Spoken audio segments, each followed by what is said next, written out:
كلامي سيدي ها جابوا لنا اياه ضارب امه. تعالوا وقفوا. شو عملت قلت لي؟ ما عملت شيء سيدي. ما عملت شيء؟ ضربت امك؟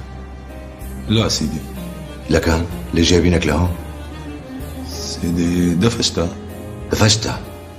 شو صار معها؟ وقعت وانكسرت ايدها. كسرت ايدها؟ شو كسر غير ايدها؟ سيدي ولا شيء. في حدا بيضرب امه يا بني ادم؟ يا حمار، في حدا بيضرب امه؟ بتعرف عندي انا اللي بيضرب امه شو بيعمل كمان؟ لا. بيبيع وطنه. عندي اللي بيضرب امه بيبيع وطنه.